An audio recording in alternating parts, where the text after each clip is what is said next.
What's worthwhile? Healing mind, body, and spirit. I'm Ramsey Zimmerman. I choose peace of mind, vitality of body, and joy of spirit over stress, exhaustion, or overwhelm. Together, let's explore and pursue the many ways to build holistic health and wellness. I think even now, I'm always coming at chronic health issues from the standpoint of, yes, the physical body is always a piece of this. And then complementary to that, helping clients adjust their lifestyle. But it can even go deeper than that too. I mean, there can be patterns of thought and experiences that people have gone through that have, been on the level of trauma, right? That isn't necessarily something that we would dive deep into. But I think bringing that awareness into the work I do gives me, I think, a lot more extensive framework for suggest or say, do you feel like there could be some other deeper elements that go beyond just like diet and nutrition? We've made some positive changes, but is it possible you've had some experiences in the past that could be contributing? Hey there, it's Ramsey here. That was Courtney Cowie. Courtney is a functional diagnostic nutritional therapy practitioner.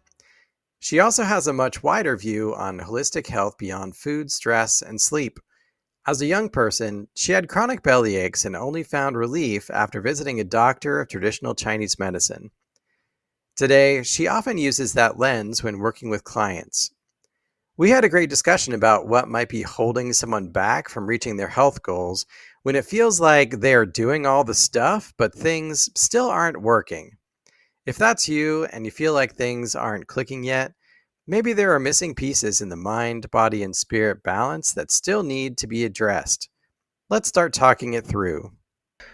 Hey, Courtney, how's it going today? Not too bad. How are you, Ramsey? I'm doing pretty well. Looking forward to talking today. I think the theme is going to be something like, what do you do when it seems like nothing is really working? Mm-hmm. So, a little bit of background. You are a nutritional therapy practitioner. You graduated from the same program that I'm in, but you did that a while ago. You have lots of experience with that and also additional training and experience in digestion and traditional Chinese medicine and body work. And this is all very personal for you too, because you had digestive troubles and issues as a child and growing up and as a young adult. What was that like for you growing up? Yeah, when I tell this story, thinking back, honestly, I think as a child, I didn't really think of anything as like really wrong. It was common for me to have a lot of stomach aches. I don't know if it was maybe once a week, but I'm sure there were weeks where I was fine too. I remember them being most pronounced like somewhere around late elementary, junior high school years, right? So it wasn't uncommon for me to, I would walk to school with my brothers, both there and back. And so at the end of the day, especially, I'd walk home and often be struggling with a lot of stomach discomfort. And I could kind of push through that if it would happen at school, just wait until I got home.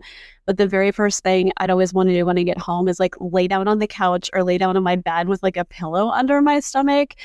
And that pressure of the pillow for about 20, 30 minutes would kind of release that. And then I would feel a lot better and I'd kind of get up and, go about my day. And I remember I was really active and my parents had us in YMCA activities, and the two sports I gravitated towards were soccer and swim team. And for both of those, it was kind of a regular ongoing problem where I would get these stomach aches, and sometimes I could still perform, but when I had the ability to just lay down and put pressure on my stomach, I would actually do that at the games or at the school gyms where the swim meets were being held. And so I think it was really just normalized for me, as a kid. My parents didn't, think anything was seriously wrong. I mean, they definitely were the types of parents where, for the most part, if it was a minor cold or flu, you don't really go to the doctor. You just kind of wait it out and do the normal things, right?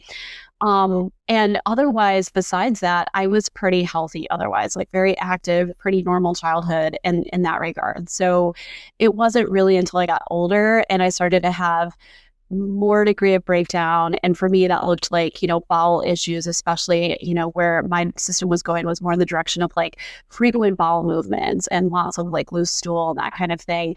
The stomach aches and cramping still happened into, I would say, into my 20s and less into my 30s. It kind of got better and better as I aged, but then the bowel stuff showed up. And so that kind of presented this deeper layer of that problem then, Ramsey.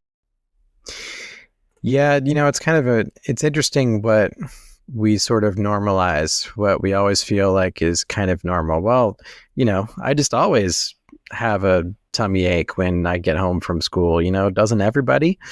Yeah. But then, in some ways that sort of sets the pace.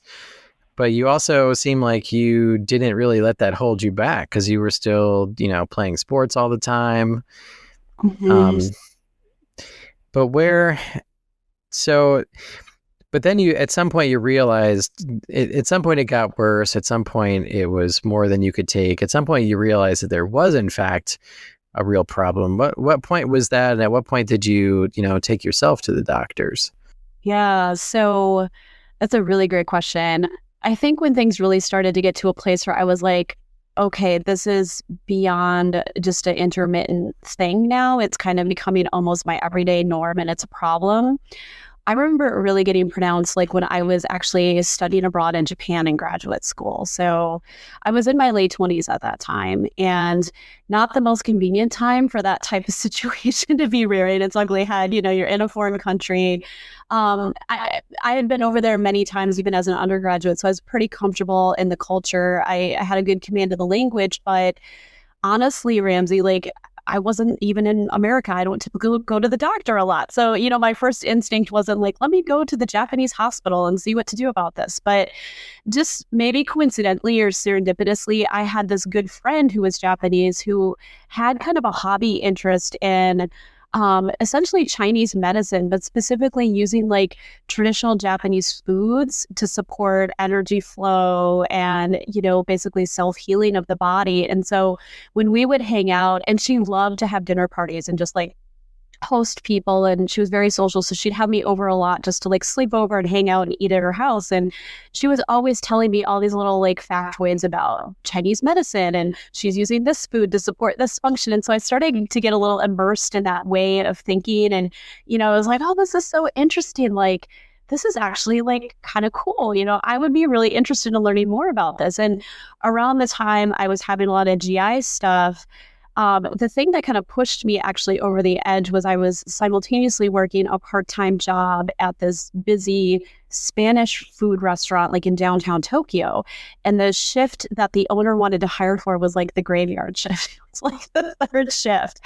And I thought, well, I'll give it a go. I've never done this before, right?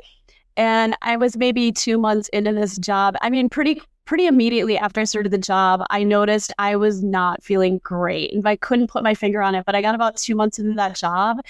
So one of the scariest things that honestly has ever happened to me, I remember waking up, and I would wake up around noon, which was again not the norm for me lifelong. And I went to stand up, and I had heard my cell phone go off in my room, and I went to reach for it, and I passed out, like I just blacked out. I had never had that experience before. I woke up like I had chipped a tooth.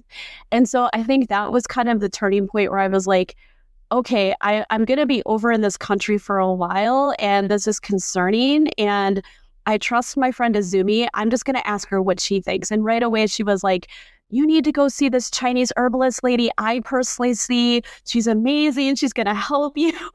I'll go to the appointment with you, right? So like, we go make this appointment, and the three of us are sitting there, and it was so interesting, Ramsey. We're all speaking Japanese. This woman is like full-blown Chinese. I'm full-blown. We got like my Japanese friend there. She's Now, asking me, yeah, go ahead. hold on. Just hold on a second. Just hold on a second. So you're thrown off in every possible way, right? Yeah, You're American. You went to Japan, which is like a completely different time zone, right? And then you yeah, decided, well, I may as well, while I'm here in a completely different time zone, I may as well do the night shift because right. then I can like almost get back to my like American time zone. Like, was that how that worked? Like, you never even figure out like what day is it? Like, what? what is it the same day? Is it the next day? Have Yeah. I like wound it all the way back or am I an entire day forward? So then, you're all right. So then you go to the doctor, but you're going to the doctor in Japan, but it's not a Japanese doctor, it's a Chinese doctor in Yes. Japan.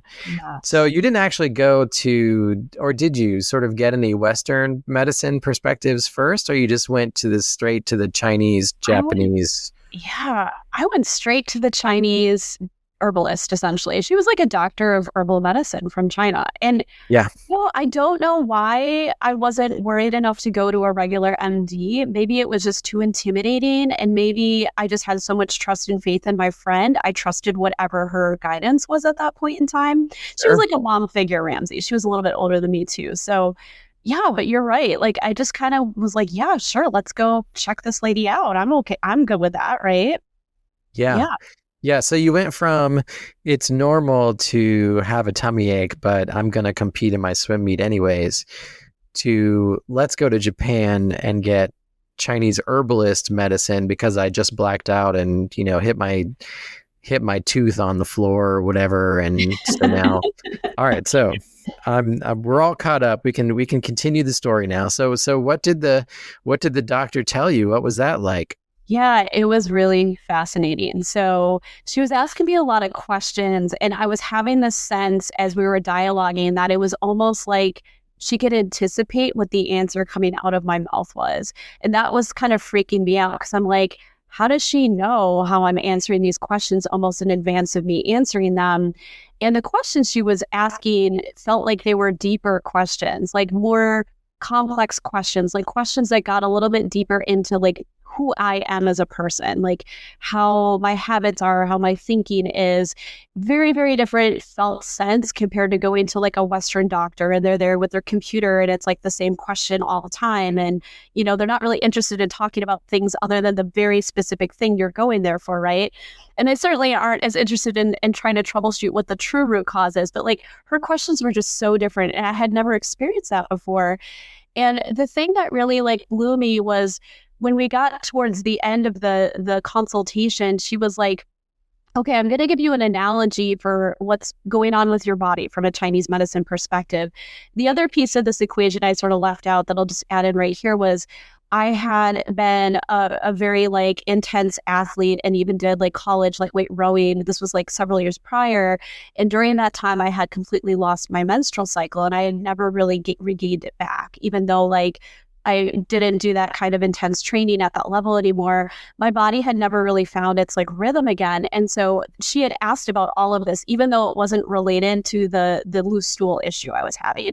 And so she's like, if you can imagine your body being like a season, it's essentially frozen over right now, like winter.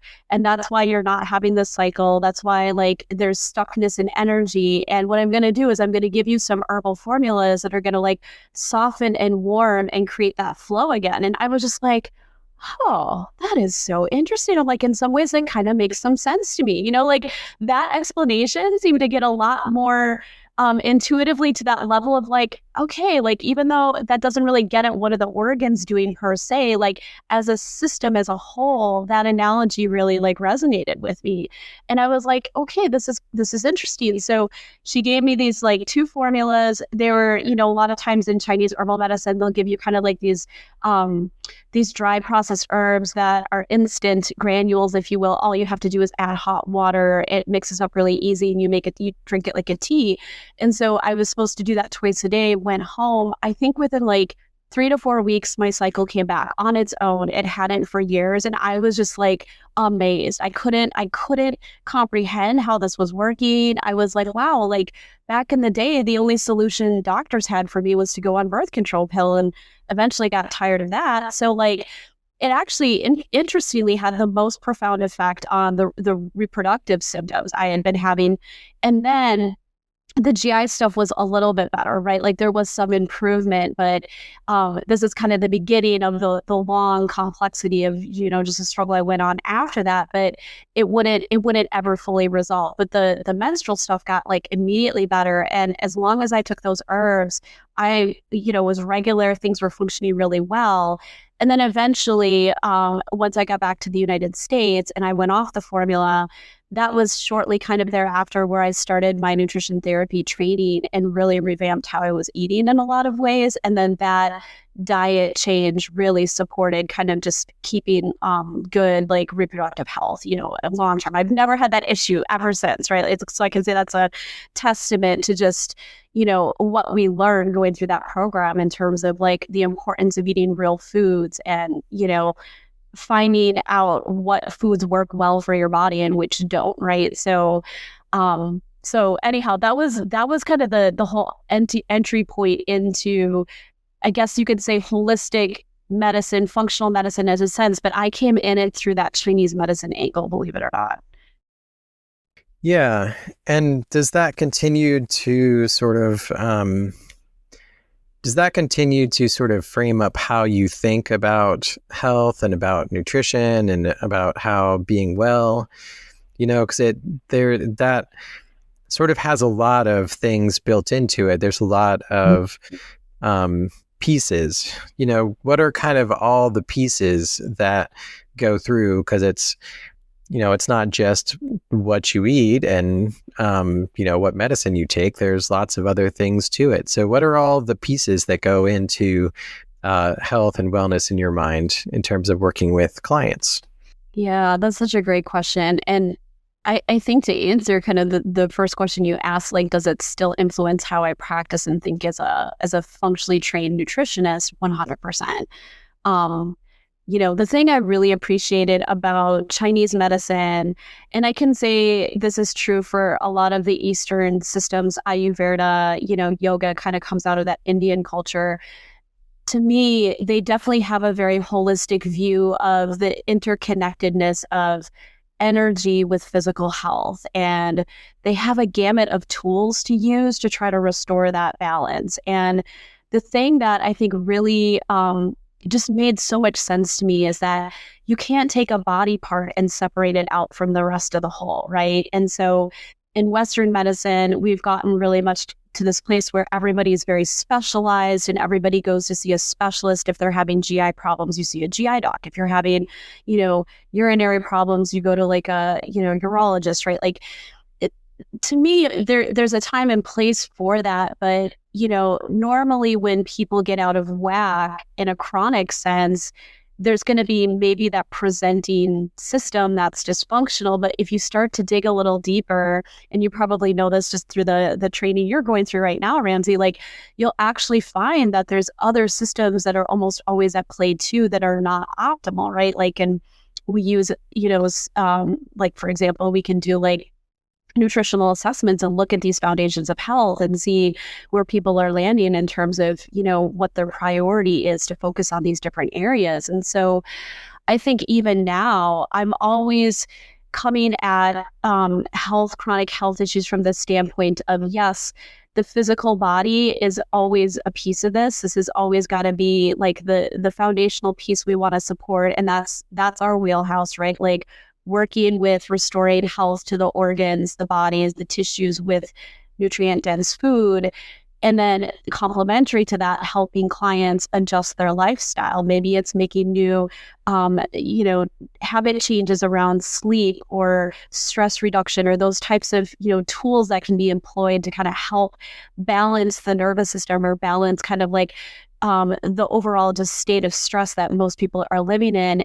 But it can even go deeper than that too. I mean, there can be patterns of thought and experiences that people have gone through that have, been on the level of trauma, right? That isn't necessarily something that we would dive deep into, but I think bringing that awareness into the work I do gives me, I think, a lot more extensive framework for not only having these dialogues with clients, and if we're hitting roadblocks or they're presenting in a more complex way, being able to at least, suggest or say, do you feel like there could be some other deeper elements that go beyond just like diet and nutrition? We've made some positive changes, but is it possible you've had some experiences in the past that could be contributing, right? So yeah, because it doesn't always work the first time, in right. the sense of like sometimes people get frustrated. They sort of feel like they're hitting a wall. Like I'm doing all the stuff, right? Yeah. I've been eating better. I've been getting some sleep. I feel like I'm getting some exercise, but I'm not losing the weight. I'm not feeling better. Like things are not really clicking yet. What do you do with folks like that who are starting to get frustrated and started to get discouraged and wondering if this is going to be, yet another attempt that just didn't go where they wanted? Yeah, that's a great question. So every person's a little different. And I will say that when people are hitting roadblocks, sometimes it depends on kind of how they're approaching the conversation around that specific roadblock. But, from my coaching training, the way I try to approach it is asking some curious and exploring questions and trying to mine a little bit for the wins that are typically there, but they're hidden deeper beneath those like bigger frustrations. So just to give you a perfect example, like, I was just wrapping up with a client who's got a very specific autoimmune disease and that was her big goal, is to like see some major improvement in those symptoms. I think her big goal was shooting for remission if possible, right? Through a holistic, nutrition centric approach. And she did things very well, right? Like I definitely don't think the barrier was that she wasn't compliant and the steps we talked about. I know she made a lot of great changes. However, she also acknowledged historically there's some like life complexities that had happened to her over her lifetime, right? That she felt intuitively played a role. And so as, we were working through that conversation of frustration, though it was interesting, she was able to acknowledge, is like, though my digestive system is actually so good right now. Like I'm so regular, I'm not bloated anymore. And just spontaneously, she just started producing that, Ramsey. And I was like, oh, so what I'm hearing you say is like, there actually have been some positives. Like you've noticed improvements, even though this big goal we've been shooting for hasn't exactly turned out the way you want. I was like, oh yeah, absolutely. And so I think sometimes it's just human tendency. We tend to fixate on not getting the close to perfect outcome. And, the way I've heard it said too is sometimes the system that's the most, problematic and the longest standing problem can sometimes be the slowest to heal. And what we will often experience are these little wins leading up to that, but we downplay them because they don't feel as significant compared to that big win we're shooting for. So certainly that can be a piece of it where the win can be there, but it's not necessarily being perceived in this way that's like the target that we were originally shooting for, right? Because you have this like one big expectation that you're trying to get to, and you're frustrated that you haven't gotten there yet. But maybe you're actually making some progress, and those smaller wins need to be acknowledged, and that is that builds momentum. And being grateful for the wins that we do have, that sort of puts us in the right frame of mind in order to achieve our goals. And how important do you think that is, like mind frame, being in the right frame of mind in order to sort of accomplish these goals? Is that pretty important? I think it's like almost everything, Ramsey, I would say. Like it's not to say that clients can't express frustration or express the setbacks they're feeling. I mean, all of us have that experience, right? I mean, I've had that experience in my health as well. But I think kind of the deeper question that I always try to get at with my clients, if they're in that position, is, if you were, let's just say theoretically, you never hit the mark, you never got to this big goal, are the changes that you've made to date worthwhile enough that it makes sense to sustain them? Like, do you enjoy the process of the person you're becoming, right? Like, do you enjoy, whether it's you're the mom of the family and you're role modeling to your children how to have a healthy diet for life, right? Whether you're showing people what it's like to, engage in self-care, whether you're having more peace and joy in your life because you've made some positive changes, to take care of your own health in a way that you didn't before you started this process of working with me, right? Like those little things inherently should hold value in and of themselves. And I find that, often where we kind of lose the sense of where we're going is like we're so hyper focused on the end goal that we're not actually taking stock of like, is the process in and of itself a worthwhile journey, right? And so, I think, when you and I were talking earlier, the other day ago, like we were kind of talking about how health isn't an identity change on some level. And I think that, people, whether they realize they're kind of opting into that or not, like to reach that future healthy version of you, you're going to go through a series of steps and changes inevitably that'll put you in this new state. And even if you never get there, you're on the way there. And it's the person you're kind of constantly becoming that process ultimately should hold some kind of meaning, right? And is there a sort of spiritual component to that too? And, how do you think that a person's faith or beliefs sort of play into that?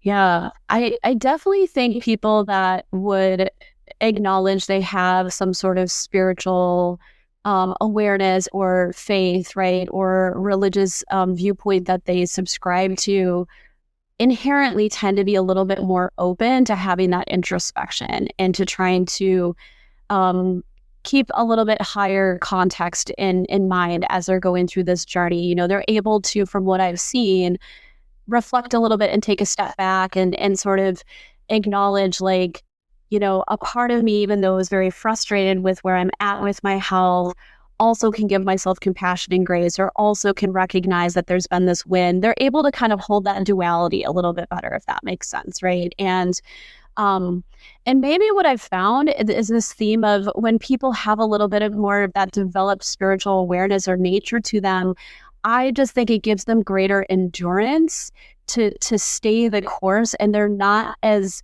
fixated on this like short-term confined health journey process, right? Like, which typically isn't the way it looks anyhow. Like they're more committed and they're more willing to tolerate the challenges and the setbacks, knowing that this is part of a greater process. And they're even able to reframe those things and say, you know what, even though this feels really hard, what I'm going through or what I went through, this is teaching me a lesson that's necessary in the overall journey. Like this is probably meaningful in the overall piece of where I'm going. And it's necessary that I went through this experience to get to the next place, even if I can't see that yet, right? Like I have to trust that's a part of this, right? Like there's a little bit more of that ability to not over-identify with the frustration and the limitations of where they're at. Yeah, frustrations, limitations, setbacks, hitting a wall, all different ways of describing the experience of not getting where we want to get. But then it's a matter of not having gotten there yet, right? Because, if you're sort of doing all the things, but you feel like it's not working, I think maybe it's just not doing as much as fast as what you would have liked on the one hand. And doing all the things to make yourself healthy. I mean, if we're talking about eating well and getting better sleep and, taking time to get exercise and movement and pursue your interests and trying to, deal with the stress of life that you have, whatever that might look like. All of those things are all the right things. And even if you feel like you're not reaching your goals, I think inserting the word yet is really important because, what's the worst that could happen if you continue to do all of those really good, healthy habits in your life? You're just doing all the great things, and those things are never going to hurt you, right? It's just a matter of a question of, well, how far have we come? How fast have we gotten there? And trying to sort of get to that place. And so if you're in the slog, if you're sort of pushing through it, how important is it that you understand why you're doing it in the first place. I think it's super important, Ramsey. I mean, that's kind of the very first one-on-one session I do with all of my clients now, especially since I've become trained as a health coach, just because it's easy to lose sight of the forest for the trees, right? Like you start down this path, there's a lot of momentum and excitement in the beginning, a lot of hope and just like, this is going to be it. This is amazing. And not to say it definitely can be it. It often is very rewarding process for a majority of people. But, what I find is it's very easy to kind of get going down different tangents and rabbit holes and doing the work too. And so I think having that conversation right up front and getting clear on like, what is that deeper, usually it's an identity piece for people or a values piece or as like priorities piece that it comes back to, like their vision of who they want to become if they get this function back that they've lost physically speaking is going to allow them to be a better mother or travel the world with their partner or there's some vision they can vividly paint for you if you start to dig deeper into that. And that's where I think people having a phrase or a vision that's literally like in front of them written out, or maybe a picture that symbolizes that, right? Like somewhere that they can actually go back to and get reminded on the regular as they're going on that journey is super important. And it's something that I will occasionally circle back to in the work and just ask the question, like, do you feel like the change we're talking about right now still aligns with where you want to go? And it's usually a very small piece of that process, right, to get them there. But ultimately, when that's in resonance with who they want to be and where they're going, that takes the whole like, getting a result in a certain period of time. It takes a little bit of the pressure off of that because they have like typically a little bit more tangible. We can go back to kind of these tangible milestones or steps, the things they do have control over, and they can feel more confident about that. And generally, that's what I find the human brain needs to feel, good and reaffirmed and moving forward in a change process, right? Like when we can't have this immediate like reduction in symptoms, we can at least focus goals on things that are going to be within our control and master those things bit by bit, right? And that builds that confidence. And it gives the brain that, well, like if I do this enough, sooner or later, that outcome is going to manifest, right? Like sooner or later, I'm going to get there. And that's what people, I think, need to stay focused and committed in the long run. Yeah. Yep. And then, but then conventional wisdom would push back and say something to the effect of, well, the definition of insanity is doing the same thing, expecting a different outcome. So, okay, fine, conventional wisdom. So maybe there are some things missing, right? Maybe there are some factors that you're missing. Maybe we do need to do some testing or try some different things. So how do you sort of mix it up with clients when they feel like they are sort of not getting through all the right things?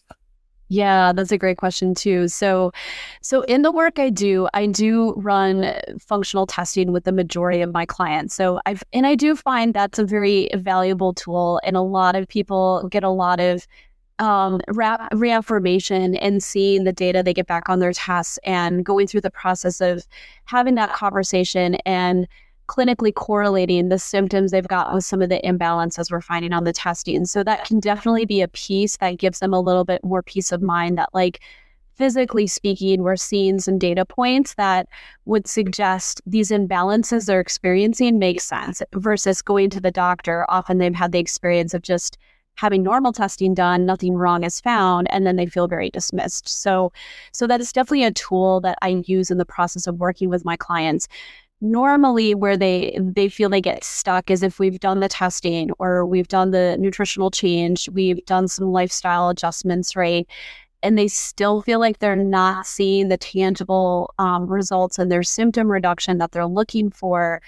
That's where, I don't necessarily carry this stuff out, but I have an array of different resources and tools that I usually will open up to them and say, typically when you hit a wall, with the physical body, which is primarily what we're supporting as, functional nutritionists.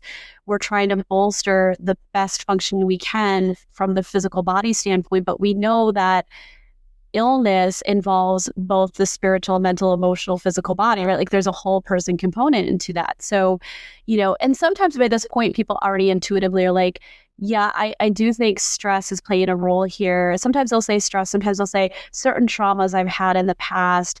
I was in a major car accident and that created a trauma for me. It could be so many things, Ramsey. And that's where I'll say, I've got some tools. I'll go ahead and like show those to you. And they're meant to kind of just like give you a little bit of an introduction to different methods that have been shown to work really well to kind of get in and help clients work on the mindset, emotional piece of things. And then what I like to do is just circle back and say, like, what resonates with you? Is there something here you want to explore where I can connect you with a more specific resource? And it's great to do it that way because what will work for one person often isn't going to resonate as much with another. And so you can't cover the whole gamut, of course, right? Like as one person, I've picked, an array of like 8 to 10 things that I found really pretty good resources and tools for a lot of different people. And I personally found value in. And typically there's at least 1 or 2 things where they're like, oh yeah, this is so interesting. I want to explore this more. I'm trained as a heart math practitioner, which is a very simple tool that teaches people how to kind of bring their body into what's called coherence, which is, calming down the stress side of the nervous system, that sympathetic side of the nervous system, and kind of balancing their nervous system out. But it certainly isn't going to be the whole kit and caboodle if there's complex emotional things or stressors or traumas going on. And so I like to at least teach heart math to my clients and give them kind of a baseline way to regulate in the moment. But it usually then just becomes a conversation around like, there could be some elements that might require some deeper work that's going to be outside the physical body here, and just seeing if they're open to that or not, right? Yeah. Well, and building on all that, I think it's sometimes we go to the doctor and we have a big discussion or maybe they do a bunch of tests and, the test results come back and it's like, well, it's all within normal range. So there's nothing wrong with you. So then, okay. So just pause there for a second. So within normal range. Okay, normal range for who? Does that mean that that's optimal range, or does that mean that that's just like, I'm not as bad as someone who's really bad? Or bad's not the right word, but to someone who's really off balance or, pretty far out on one side of the spectrum or another. That doesn't mean that it is where you want to be necessarily. That just means that you're not so far off that you have to immediately address it. And then click play. So then you get to this notion of, well, there's nothing wrong with you. It must be all in your head. And then it's like, okay, next one. Yeah. Pause again. That notion of, oh, it isn't real. It's not a thing. It's in your head. Like, okay, if it is in my head, it is real, because the things that are in your head are real and they need to be addressed, and that they do have power when given power. They, the things that are in our mind, in our head, our thoughts, our beliefs, they impact our bodies, right? They impact what's going on physically. What is going on physically impacts how we think and what we feel about stuff. And so those things are interconnected. And you do have to address all of them. So I guess the part of the message here is that if you're hitting a wall, if you're feeling frustrated, it might be because you're missing something, from a physical, biochemical standpoint. That's possible. It's possible that you're having some kind of a mental, emotional block that has everything to do with past experiences and sort of where your mindset is and how, you're thinking about things now, or maybe how you are not thinking about things because you are trapped in limitations that you've had your whole life, or as a result of some trauma. That's another possibility. Or maybe you're blocked somehow in your energy flows. And, I'm not an expert on traditional Chinese medicine, but, looking at that or other types of traditional practices that address how energy flows in the body, that might be something that you need to get. So I think the theme here, what I'm hearing from you, is that all of these things are interconnected, and that we need to be kind of addressing them all. And if we are running into problems with one or all of them, they all need to be addressed. And sometimes it just takes time. Yeah, no, that's exactly it, Ramsey. I think always the question I'm wondering at the very beginning of working with any client is like, how far are we going to get with the physical body? And my hope in my heart of hearts is always 100% of the way there, right? But in reality, almost always, and in my practice specifically, I really target people with struggles around IBS and IBD because that was my personal health story, and that's what I have a heart for helping. Although I've worked with just about everything, out there, but with the gut stuff, I will say there's almost always some degree of energy, emotional blockage going on. And whether that goes back to one traumatic event, some sort of complex trauma situation where sometimes it was like nothing majorly wrong per se, but just a lot of ways of relating in that person's family of origin that set the stage for some, limiting beliefs and maladaptive thought patterns and thoughts about self that over time have compiled now and are playing a role in creating a big distortion in the energy field. And this is true stuff like what you're saying, Ramsey, like thoughts have the power to manifest as real things, right? Like this kind of like the realm of like quantum physics and these very advanced physics studies now are kind of showing that a lot of these concepts like time and space really don't exist at this like very high level. And so it really can get quite like esoteric, and trying to wrap your brain around that is insane. But there's always going to be an intermeshing of the two. And for any given person, it's just a question of how much energy and attention needs to be given to the foundational basics of supporting the physical body, which would be things like nutrition and lifestyle, right? Getting rid of pathogens if we find them in testing, that type of thing.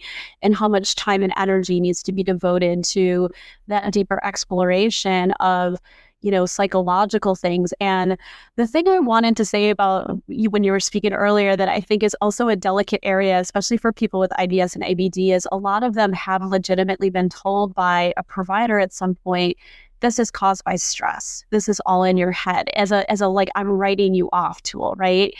And it's nuanced because, as you said, is there a mental, emotional, energetic piece to the illness? More than likely, yes, there is, but it's not as simple as just, well, de-stress and you'll be fine again, right? Like it sounds like it's not that. It sounds like this very simple dismissal, like this is because of unmanaged stress. Just leave my clinic and go figure out how to manage your stress and your IBS will go away.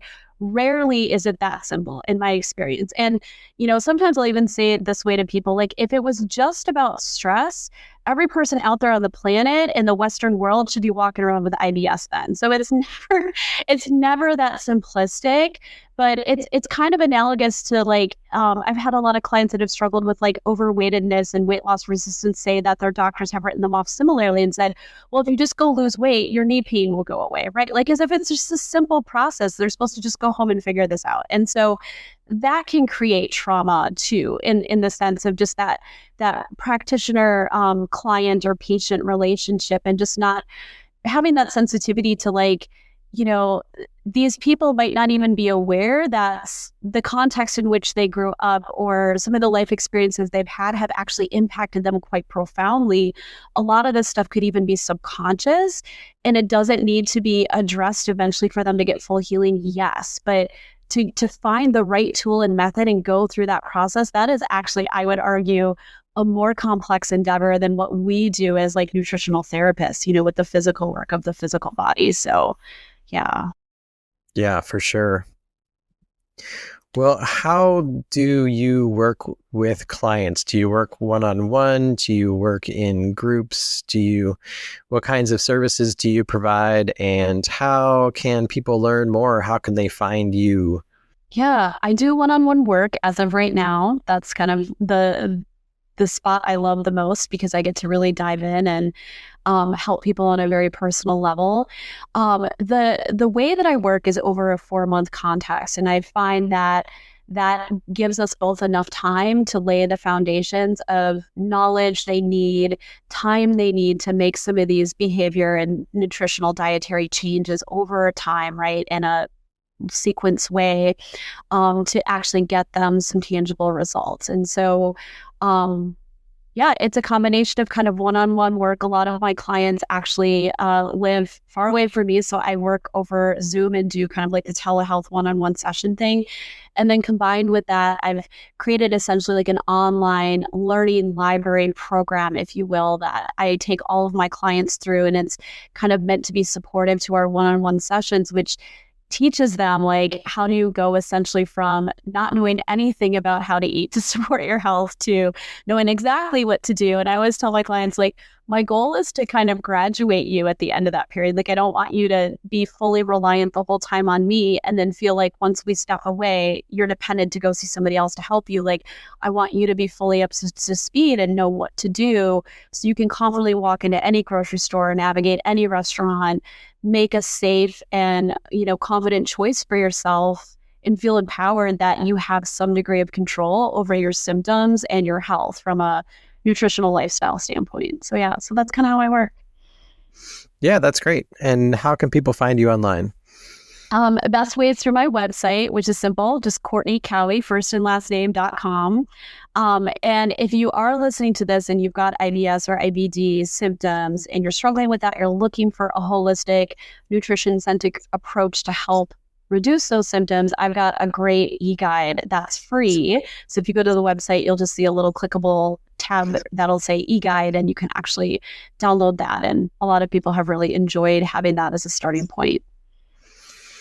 Very good. Well, I've really enjoyed speaking with you today. So this was great. There's no easy answers to sort of get all the way to where we need to get. But what does make sense is to start doing the right things and figure out as many things as you can, and to build some momentum and be grateful for how far we've come, and continue on that journey. So thanks for being with me today, Courtney. And really appreciate it. Thank you, Ramsey. It was a pleasure. Where to go from here? Visit whatsworthwhile.net to learn more about me, Ramsey Zimmerman. And please reach out to me and let me know what you think. I don't want this podcast to be some message in a bottle thrown out to sea. I want to hear back from you. Please send me a message or an email, or hit me up on X, LinkedIn, or Instagram. And please leave a rating and review for the What's Worthwhile podcast on Apple, Spotify, iHeart, or Amazon. Thanks.